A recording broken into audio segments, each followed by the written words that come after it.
নমস্কার। আমরা এখন বইমেলা প্রাঙ্গণে উপস্থিত রয়েছি এবং বইমেলা প্রাঙ্গণে আমরা পেয়ে গেছি স্বনামধন্য কবি সুবোধ সরকারকে। সুবোধদার কাছ থেকে আমরা এখন জেনে নেব তার সঙ্গে বইমেলার সম্পর্ক, তার নারীর সম্পর্ক, এবং তার কাছ থেকে জেনে নেব যে এই বইমেলা সম্পর্কে তার কী অভিজ্ঞতা, তার কী মতামত। দাদা, বইমেলাকে আপনি অনেক দিন ধরে আসছেন, মানে বইমেলার সঙ্গে আপনার নারীর সম্পর্ক, আগের বইমেলা এখন বইমেলার মধ্যে কোনো পার্থক্য খুঁজে পান? এখনকার বইমেলায় অনেক বড় হয়েছে মেলায়, অনেক বেশি ফুটফলস, মানে মানুষ অনেক বেশি আসেন, আগের থেকে অনেক বেশি বিক্রি অনেক বেড়ে গেছে। গত বছরের হিসেব অনুসারে 27 কোটি টাকা, এবার সেই 27 কোটি হয়তো 40 কোটি হবে, আমি জানি না, বলতে পারবো না, হয়তো হবে। তো এইভাবে বইমেলার একটা বিরাট চেহারা হয়েছে। এখন এই মুহূর্তে এই বইমেলাকে বলা যায় যে the largest open air book fair in the world. সারা পৃথিবীতে এইরকম বইমেলা যার ফুটফলস এত, কয়েক মিলিয়ন, তো এটা তো অন্য জায়গায়, অন্য আন্তর্জাতিক বইমেলায় দেখা যায় না। এত মানুষ আসে না বইমেলাতে, হ্যাঁ, যেভাবে এই মেলাতে আসে। তো এই পরিবর্তনগুলো খুব লক্ষণীয়। আর একটা খুব বড় পরিবর্তন, সেটা যারা ভুক্তভোগী তারা খুব জানে। আগের বইমেলাগুলোতে ধুলো হতো, এই বইমেলায় কোনো ধুলো নেই।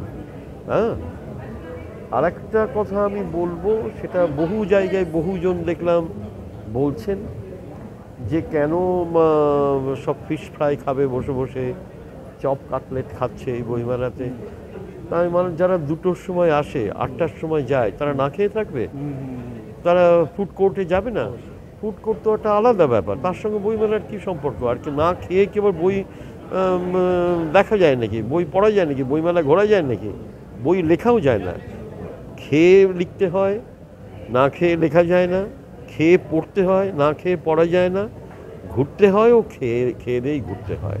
এটা এটা অদ্ভুত অদ্ভুত কিছু লোক আছে যারা নিজেদেরকে খুব আঁতেল মনে করে। তারা বলে এই কেন, এখানে কেন চপ খাবে, ফুড কোর্টে যাবে, কেন ফিশ ফ্রাই খাবে? যেন উনি খান না, উনি পেলেই খাবেন, যিনি বলছেন, হ্যাঁ, তিনি পেলেই খাবেন। এটা এটা কি অদ্ভুত ধরনের কথা? বইমেলাতে কেন খাবে? এই তো অদ্ভুত কিছু কিছু লোক আছে যারা এই বইমেলাটাকে বলতে চাইছে এটা বই, এটা তো আর বইমেলা নেই। 2 দিন আগে শুনলাম একজন বলছে এটা তো বইমেলা নয়, এটা খাদ্যমেলা হয়ে গেছে। ঠাসিয়ে চর মারতে ইচ্ছে করলো আমার। বইমেলা না হলে তো বই বিক্রি হলো 27 কোটি গত বছরে, কি করে হলো? আপনি খাদ্যমেলা করেছেন বলে হয়েছে? একদম অবশ্যই। দাদা, আরেকটা প্রশ্ন, যেটা এখন মানে অনেক তরুণ লেখক উঠে আসছে, অনেকের বই এখানে প্রকাশিত হচ্ছে, নাম না জানা কবি সাহিত্যিক উঠে আসছে। আপনার কি মনে হয় তখনকার তুলনায় এখন কি লেখার মান কি কমে গেছে না আর ভালো হয়েছে? কি আপনার মতামত কি এই সম্পর্কে? মান, বাংলা সাহিত্যের মান চিরকালই একটা আবহমান শক্তি আছে তার ভেতরে, চিরকালীন একটা শক্তি আছে বাংলা ভাষার ভেতরে এবং বাংলা সাহিত্যের মধ্যে, অর্থাৎ গল্পে, উপন্যাসে এবং কবিতায় সেই শক্তি বারবার অনুভব করা যায়। সেটা 50 দশকে করেছি আমরা যেমন তীব্রভাবে, 60-এর দশকে করেছি, 70 দশকে করেছি। এখনকার যে নবীন প্রজন্ম, তাদের অনেকেই আছেন যাদের লেখা পড়তে ভালো লাগে, তাদেরকে নতুন নতুন করে আবিষ্কার করতে ভালো লাগে, তাদের নতুন বই কি বেরোলো বইমেলায় সেটা খোঁজ রাখি। আমি সবসময় লিটল ম্যাগাজিনের স্টলে যেতে পারি না, হয়ে ওঠে না হয়তো, কিন্তু আমি সমস্ত লিটল ম্যাগাজিন সংগ্রহ করি। আমার বন্ধুবান্ধবরা আছেন যারা খুব ভালো পাঠক, তারা একটা কোনো ভালো লেখা পড়লেই আমাকে সংবাদ জানান এবং আমি সেই লেখা সংগ্রহ করি এবং পড়ি।